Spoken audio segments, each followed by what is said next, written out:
Working dogs. They come in all shapes and sizes. Some herd sheep or even cattle. Others sniff out bombs in war zones or contraband at airports. Some run races to win for their owners, whether we like it or not, and others provide therapy or gently guide and assist us. Thousands of these dogs are bred or trained for a particular job, but sadly, half, sometimes even more, don't make the grade. Some get rehomed, of course, but sadly, huge numbers are euthanized. It's called economic wastage. Unfortunately, the topic hasn't received much attention until now. Recently, for the very first time anywhere in the world, working dog organisations, handlers, trainers and scientific researchers got together in Sydney for the inaugural Australian Working Dog Alliance Conference. Close to 200 delegates came from all over Australia and New Zealand to hear 30 speakers detailing the latest theories and practical research on the efforts being put into improving the lives of Australia's most forgotten heroes, our working dogs. Despite providing value in the form of billions of dollars, these workers have mostly gone under the radar. But not anymore, as evidenced by the range of projects now underway to increase their welfare and length of life. Little wonder the organisers looked happy. The highlights, I mean, we've been spoiled with an abundance of riches, really. There's some really cutting-edge science, but for me, the exciting thing is that we're able to listen to practitioners and what they want. There were a lot of compliments coming the way of the Alliance, and they're very, very just indeed. But also there's some fascinating research coming out of the universities right here in Australia as well. A couple of the ones that will impact on not just working dogs, but companion animals as well. There's a couple of things like personality in dogs, helping with training, separation anxiety, which is a huge problem. Can you tell us a bit about those? Well, that's where I'm particularly proud of my little group of students, because they always make me proud. They make me look good. So yeah, we've got people who've been studying with me and my team, looking at the genetic codes, if you like, that may actually predispose dogs to separation-related distress. And what's interesting there is that it appears that there could be different sequences in different breeds. So it's, as you'd guess, far from simple, but it's certainly a very exciting first step on that journey.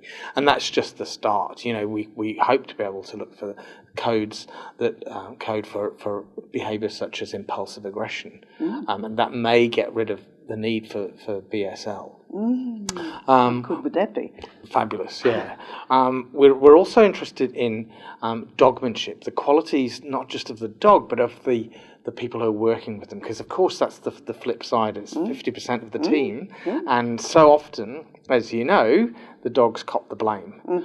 We're turning the lens on the humans as well, because we appreciate that some humans are better equipped, not just through their training, but through their personality, to be good with dogs, and that's what we're calling dogmanship. And we've certainly heard early evidence that conscientiousness makes a good dog handler in a military context.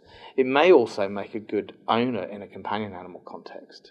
There's also this project that's looked at optimism, and that's the work of Melissa Starling, soon to be Dr. Melissa Starling, and she's one of our stars. She's done some amazing work, and the interesting thing, Kay, is that she's done that.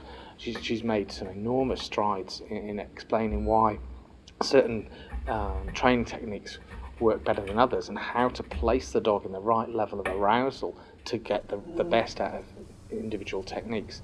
She's done all of that with no running money, and you know, it's very exciting to think that somebody could step up and give this young scientist the future she deserves by giving her some funds to continue her research. So it's an opportunity here to showcase the work of these young people and give them the opportunities to attract the sort of support they really need.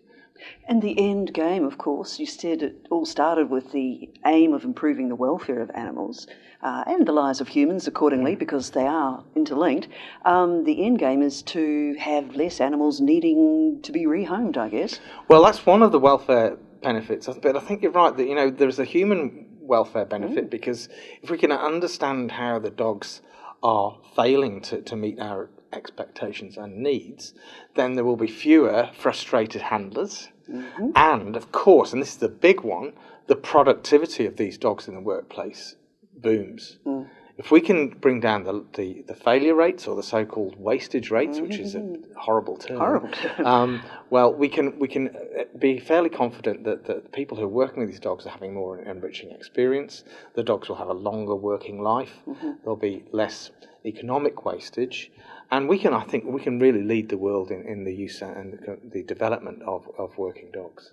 I think so too. Thank you very much indeed, Associate Professor Paul McGreevy. Professor, actually. Oh, it's Professor. I'll do it again. Take two. Well, I didn't know. It's all right. I think so too. Thank you very much indeed, Professor Paul McGreevy. Thanks, Kay. Well, congratulations. Hurrah. You made that very